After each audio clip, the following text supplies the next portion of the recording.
Ano nga ba ang dapat gawin para wakasan ang lose streak? Ito ang mga bagay na pwede mong gawin kapag ikaw ay laging talo sa solo rank game.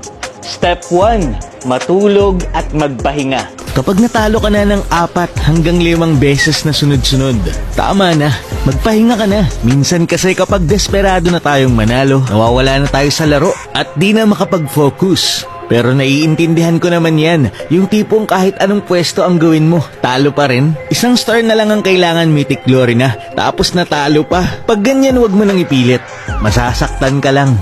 May mga araw kasi talaga na wala ka sa laro, wala ka sa focus o malas ka. Minsan kailangan mo lang huminto at magpahinga. Pagkatapos mo magpahinga pero nalulose streak ka pa rin, ito ang gawin mo. Step number 2, i-assess ang sarili at subukang wag manisi. Minsan kasi dahil mahilig tayong manisi, nakakalimutan na nating i-check ang ating mga sarili. Malay mo ikaw na pala may kasalanan kaya lagi kang talo. Try mong humarap sa salamin at alamin kung saan ka nagkulang. Try mo lang isang araw. Huwag kang manisi ng kakampi. Yung iba kasi sinisisi lagi yung matchmaking ni Moontoon, yung kakampi, lahat-lahat na sinisi. Pero yung match result naman laging tanso. Minsan magandang maisip mo rin kung ano kaya ang reason bakit hindi mo nabuhat ang kakampi mo. Talaga kasing kailangan nating tanggapin kung ano ang mga kamalian natin para tayo ay mag-grow. Minsan pangit talaga yung matchmaking ni Moontoon, bibigyan ka ng kakamping bano, ng totroll, pero hindi naman laging ganun eh. Kaya kung lagi kang talo, baka naman sinisisi mo na lang si Moontoon. Kaya try mo lang, isang araw wag kang manisi.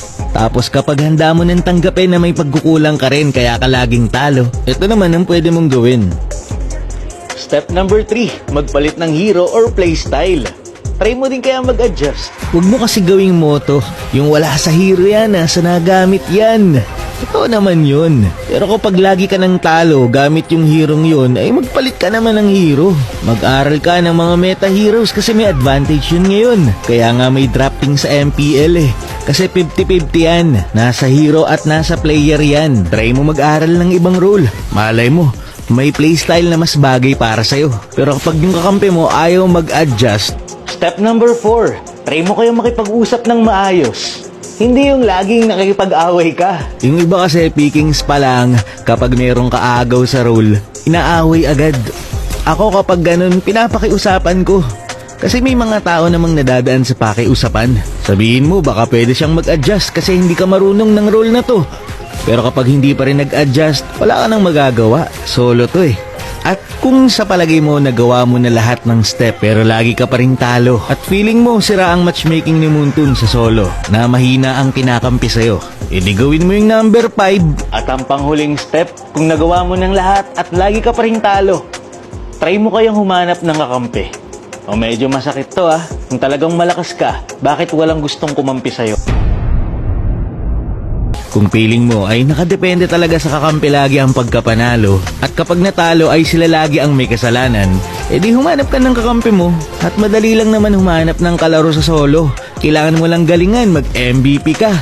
Tapos, i-add at i-chat mo yung sa palagay mong maayos maglaro. Makipagduo ka hanggang sa makabuo kayo ng 5-man. Kasi kung totoong malakas ka at kakampi mo lang ang problema kaya ka laging talo, simple lang yan, huwag kang mag-solo. Madali ka namang makakahanap ng kakampi kung okay ang playstyle mo.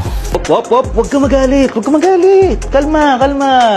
Try mo lang maging mabuti kang kakampi. Galingan mo ay siguradong yung kakampi mo ay gugustuhin ding makipaglaro sa'yo. Yun ay kung sawa ka na sa matchmaking ni Moontoon at puro ka na reklamo sa life. Simple lang ang sagot, huwag ka mag-solo. Hanap ka ng kakampi para hindi ka ma-stress. Paalala lang, ang intensyon ko dito ay hindi para manghusga o bato-bato sa langit ang tamaan, wag magalit, kundi magbago.